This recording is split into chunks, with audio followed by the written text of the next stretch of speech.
शांताकारं भुजंगशयनं पद्मनाभं सुरेशं विश्व आधारं गगन सदृश्यं मेघवर्णं शुभांगं लक्ष्मीकान्तं कमलनयनं योगाभिध्यानं गम्यं वंदे विष्णु हरभयहरणं सर्वलोकैकनाथं नमामि।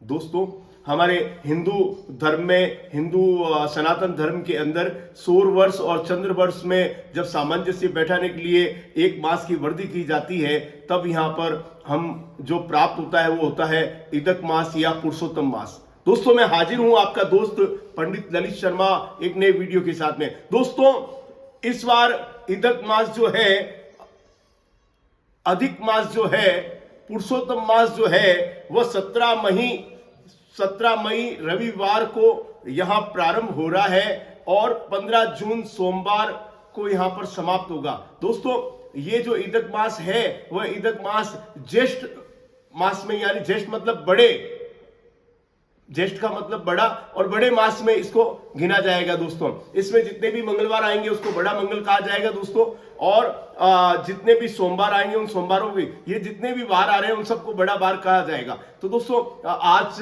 मैं आपको इदक मास में क्या करना चाहिए, इदक मास में आप क्या कर सकते हैं जिसमें आपके परिवार में वृद्धि हो, आपकी सब मनोरथ पूर्ण हो और आपका जो भी अभी तक आपने अचीवमेंट नहीं हासिल किया है वो अचीवमेंट आप हासिल कर सके। दोस्तों, इदक मास जो मास है वह पुरुषोत्तम मास है, और पुरुषोत्तम मास जो इस बार हमारा जो शुरू हो रहा है वो कृतिका नक्षत्र में शुरू हो रहा है और मृगशिरा नक्षत्र में ये एंड होगा। दोस्तों, जो कृतिका नक्षत्र है वो सूर्य का नक्षत्र है, साथ ही मृगशिरा नक्षत्र है वो मंगल का नक्षत्र है, और इस बार इस अधिक मास में, इस पुरुषोत्तम मास में गर्मी अधिक पड़ेगी दोस्तों।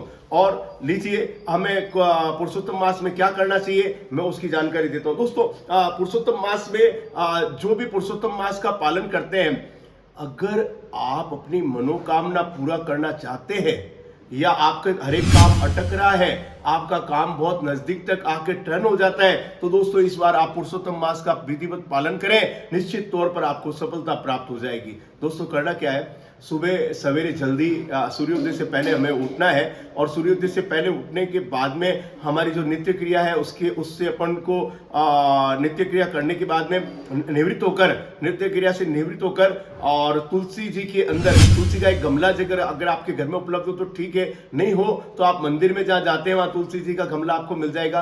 मगर दोस्तों, मेरा ये मानना है कि तुलसी जी जो है उनका जो पौधा है वो आपके घर के अंदर होना चाहिए। अगर आपके घर के अंदर पौधा है तो आप उसमें तुलसी जी में अर्घ्य देंगे, जल का अर्घ्य देंगे, साथ ही साथ काशी के एक कटोरी होगी, उस कटोरी के अंदर आपको दीपदान करना है। दोस्तों, दीपदान करने के बाद में आपको सूर्य को अर्घ लगानी है।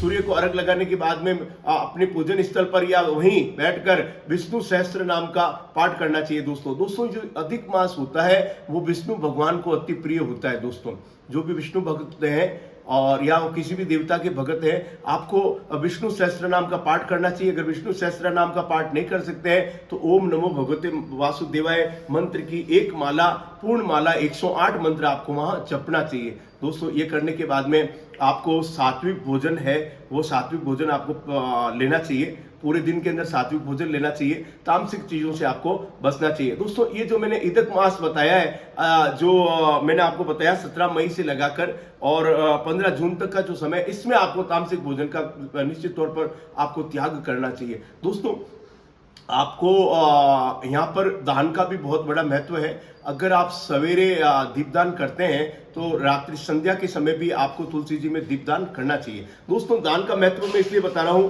कि अगर आप इस इदक मास के अंदर 33 चीजों का निरंतर दान करते हैं, 33 चीज 33 फल भी हो सकते हैं, 33 कोई रोजमर्रा के काम में आने वाली ऐसी वस्तु है जो रसोई में काम आ सकती है, ऐसी वस्तु आप 33 दिन तक लगातार एक वस्तु आप गिन लें, 33 वस्तुओं की एक लिस्ट बना लें, या 33 फल फ्रूट जो है उनकी लिस्ट बनाकर और आपको किसी मंदिर के अंदर या सुयोग्य ब्राह्मण को प्रदान करनी चाहिए दोस्तों, और उसे नित्य प्रदान करने के बाद में आशीर्वाद प्राप्त करना चाहिए। दोस्तों, ये इदक मास जो है वह निरंतर ऊर्जा में आपकी वृद्धि करेगा।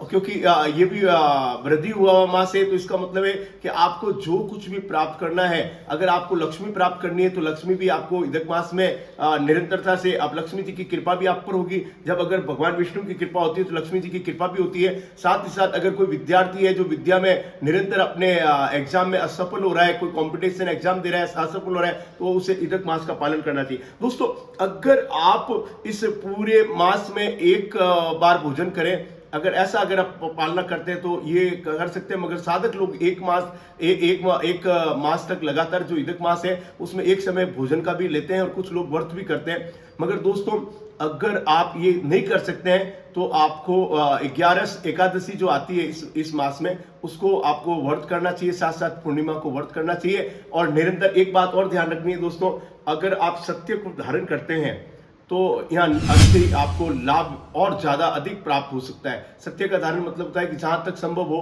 आपको झूठ नहीं बोलना है।